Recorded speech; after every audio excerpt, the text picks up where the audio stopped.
मंडळी नमस्कार. तर आता मागच्या आठवड्यामध्ये आमच्या जोडीदार यांच्या बरोबर खूप कुटुंबावरती दुःखाचा डोंगर कोसळला. आता काय घडलं काय नाही हे तुम्हाला माहिती पाठीमागं मी सांगितलेलं आहे. त्यांचे काही आपण हे पण केलं होतं, त्याबद्दल मी माहिती दिली होती.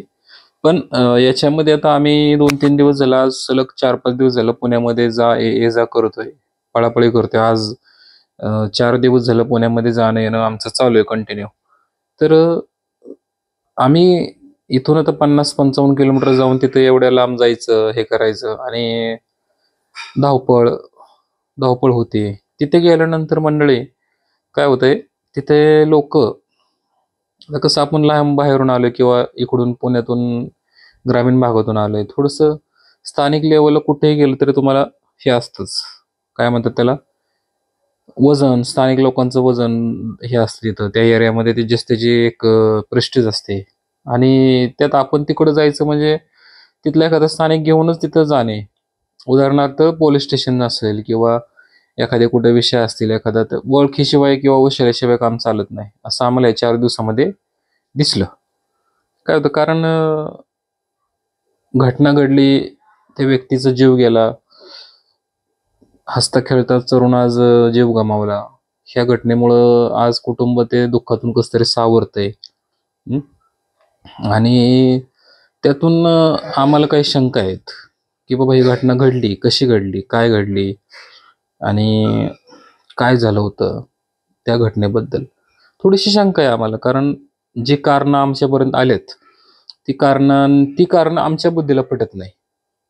काय आमच्या म्हणण्यापेक्षा आमचे जोडीदार आहेत त्यांच्या कुटुंबाला किंवा त्यांना स्वतःला ती कारणं न पटण्यासारखी आहेत. एखादं कारण काय आहेत, की बाबा 3ऱ्या मजल्यावरून वर चालला होता 4थ्या मजल्यावरती.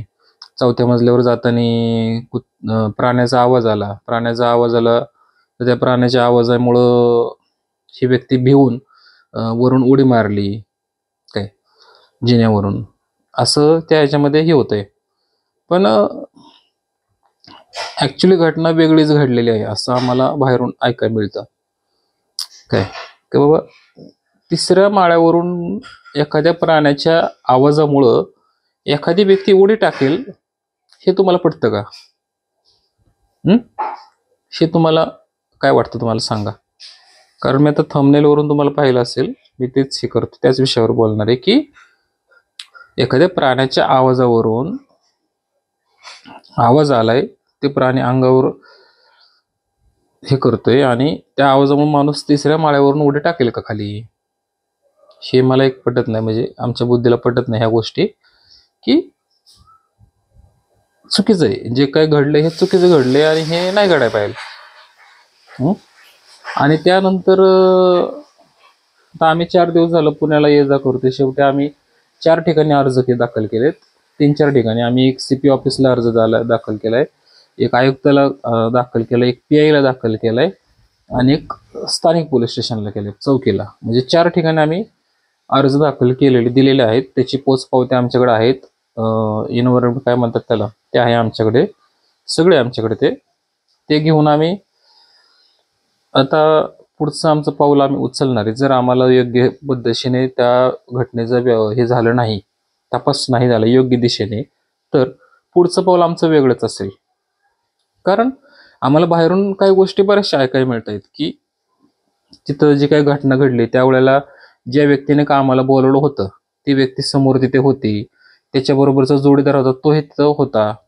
त्या दोघांच्या हातातून ह्यांचा हात निसटला खाली त्या आवाज आल्यामुळं ते व्यक्तीने उडी मारण्याचा प्रयत्न केला. उडी मारण्याचे प्रयत्न करताना हातात हात धरले होते ह्या लोकांनी. हात धरल्यावरती हातातनं हा निसटला, असं ऐकायला भेटले आम्हाला. कारण त्या बिल्डिंगमध्ये आमच्या इथला यवतचा एक व्यक्ती तिथे राहिला आहे. त्यांच्याकडून काही थोड्याशा गोष्टी आम्हाला क्ल्यू मिळाल्या आहेत. पण मग हे प्रकरण काही दाबण्याचा प्रयत्न होतोय का? कुठे काही पुरावे नष्ट करण्याचा प्रयत्न चालू आहे का? हे काही समजत नाही. हे एक थोडंसं अवघड झालंय. म्हणजे PM चा रिपोर्ट साधारणतः 90 दिवसामध्ये येतो. तर PM रिपोर्ट हा लवकर कसा येतोय किंवा आला का नाही, हे एक थोडंसं शंकास्पद आहे. आता आम्ही अर्ज हे केलेला आहे. अर्ज काय केलं तुम्हाला हे मी तुम्हाला थोडीशी एक 2-3 पॉईंट वाचून दाखवतो मी त्यातले. ठीक आहे. काय याच्यामध्ये बघा, कसबा पेठ कसबा पेठेमध्ये हा विषय घडलेला आहे. याच्यामध्ये 3ऱ्या मजल्यावरून 30 ते 40 फूट उंचीवरनं खाली पडला या अनुषंगाने संबंधित असलेले इसम विरुद्ध अर्जदार अशी तक्रार आहे. ठीक आहे. बुधवारी 1 तारखेला हा प्रकार घडलेला आहे. दुपारी 1 पावणे 1 त्या दरम्यान हा प्रकार घडलेला आहे. त्यानंतर आम्ही 3 ठिकाणी मग ही परत दिलेली आहे. फरसखाना पोलीस स्टेशनला दिली, एक CP ऑफिसला दिली इथं अलीकडे, एक स्थानिक PIला दिली, एक पोलीस चौकीला दिली. अशा 4 प्रत आम्ही तिथे दिलेल्या आहेत.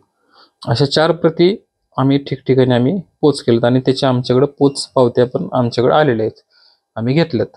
कारण का उद्या जे काही त्यांचे जोडीदार आहे, त्या व्यक्तीचा जे मृत्यू घटना घडली, ते व्यक्ती आज नाहीये. आज त्या व्यक्तीच्या पाठीमागे 3 मुलं आहेत, लहान लहान मुलं आहेत, 5 वर्ष 6 वर्ष अशी, 3 वर्ष 2 वर्ष अशी मुलं आहेत.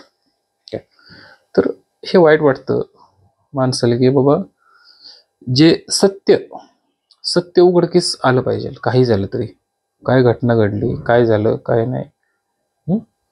कोणी व्यसन करत असेल, व्यसन सगळे करतात बघा, व्यसन हे सगळे करतात. म्हणून काय माणूस व्यसनाच्या नादात काही जीव देत नाही.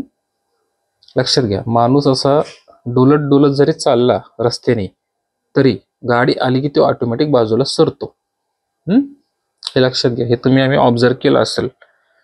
ठीक आहे. त्यामुळं डोलत जरी आला तरी इकडे तिकडे तो सरतो आणि त्याला त्याची जाणीव राहते, त्याच्या जीवाची त्याला भीती असते. आणि हात जी नाही, काय काम चालू असताना व्यक्ती पडतो, काम चालू असताना व्यक्ती पडतो.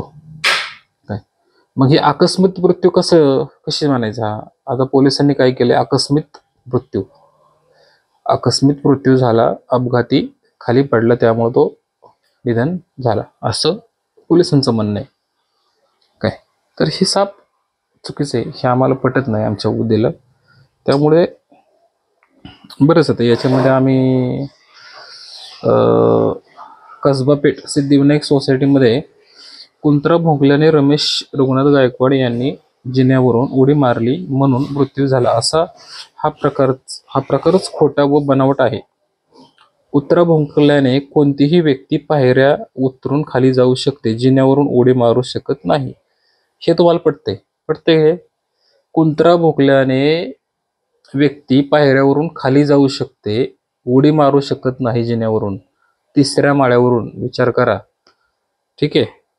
त्यामध्ये या खोट्या व बनावट घटनेने प्रशांत सुनीता घटनेबाबत संशय आहे. त्यामुळे घडलेल्या प्रकरणी फरसखाना पोलीस स्टेशनचे निरीक्षक साहेब यांना घटनास्थळी जाऊन चौकशी करावी व पाळीव कुत्रा कोणाचा आहे, त्याला साखळीने बांधले होते की नव्हते, की दोरीने की मुकट होते, मयत व्यक्ती पालथा पडला होता की उलटा पडला होता, या संदर्भात चौकशी करूनच कायदेशीर पंचनामा करूनच करण्यात यावी, असं अर्ज, असे काही ठराविक मुद्दे आहेत. हे मुद्दे मी तुम्हाला थोडंसं क्लिअर करतोय. ठीक आहे. त्यानंतर मयत रमेश रघुनाथ गायकवाड यांची पत्नी व मुलगी रिया दादू अशी लहान मुलं गेली 15 वर्षापासून मंगळवार पेठेत राहत आहेत. विचार करा. त्यानंतर बुधवारी दुपारच्या वेळी रमेश हा दुपारी कसबा पेठ सिद्धिविनायक सोसायटीमध्ये 3ऱ्या मजल्यावर काम करत असताना शिडीवरून खाली पडला आहे. त्याच्या डोक्याला गंभीर मार लागला व त्याच्यात रिक्षात घालून ससून रुग्णालयात नेले. त्याची परिस्थिती गंभीर आहे. रमेश बरोबर काम करणाऱ्या घोडे नावाच्या व्यक्तीने रमेश गायकवाड यांच्या पत्नीला घरी येऊन सांगितले की रमेश गायकवाड यांची पत्नी म्हणाले की मी त्यांना काही वेळापूर्वीच मुलांना घरी घेऊन येण्यासाठी फोन केला होता. पावणे 1ला त्यांच्या मिसेसने त्यांना फोन केला की तुम्हाला मुलांना न्यायला या. ती रोजचं त्यांचं शेड्यूल आहे की रोज पावणे 1ला शाळा सुटते मुलांची, त्यांना घेऊन ते रोज येत होते रोज. त्यामुळं त्यांना तेवढ्या वेळेचं भान होतं आणि त्यावेळेत माणूस कुठेही हे करत नाही. लक्षात घ्या. बघा, पण पण इथं काय होतंय, याचा तपास वेगळीकडेच चाललाय, वेगळ्या दिशेने जातोय असं दिसतंय. काय की ड्रिंक करत होता का किंवा काय होता का. लक्षात घ्या, हे सगळं चुकतंय, ह्या गोष्टी आम्हाला पटत नाहीयेत. काय हे सगळं थांबलं पाहिजे. कुठेतरी एखादे प्रकरण तुम्ही जर दाबण्याचा प्रयत्न करू नका. कोणतरा भुकल्याने माणूस 3ऱ्या माळ्यावरून उडी मारू शकत नाही, शक्यच नाही मारणं. हे आमच्या बुद्धीला पटत नाही, वैयक्तिक माझ्या बुद्धीला पटत नाही. तुम्हाला काय वाटतं सांगा. ठीक आहे, असे काही अर्ज दिलेत. आम्ही आता अजून उद्या परवा जाणार आहे तिकडे. त्या गोष्टीच्या परत अजून एकदा काही तपास केलाय का तेही बघणार आहे. तेही आम्ही पुढं बघणार, काय झाले काय नाही, काही चौकशी केली का, आणि त्याच्यावरती आम्ही परत जाणार आहे. फक्त एवढं लक्षात घ्या, कोणतरा भुंकल्याने माणूस 30 ते 40 फुटावरून उडी मारू शकतो का, मला याचं उत्तर माझ्या कमेंट बॉक्समध्ये द्या. आणि तो शिडीने खाली येईल का 3ऱ्या माळ्यावरून उडी मारेल हे लक्षात घ्या. याचं मला उत्तर द्या, कमेंट्स द्या. कमेंट्समध्ये मी तुम्हाला हा प्रश्न विचारते. ठीक आहे की, आणि हा आकस्मिक मृत्यू असू शकतो का. काय वाटतं तुम्हाला, आमच्या कमेंट बॉक्समध्ये मला सांगा. आणि काय वाटतं, काय होऊ शकतं याला. हात निसटला असेल का, ढकलून दिलं असेल किंवा ढकललं किंवा धक्का लागला असेल, काम करताना एकमेकाचा धक्का लागला असेल किंवा काही वादबीज झालाय का तिथं, हे सगळं पाहणं गरजेचं आहे. जिथं घटना घडली तिथे CCTV कॅमेरा आहेत का, हे सुद्धा पाहणं गरजेचं आहे.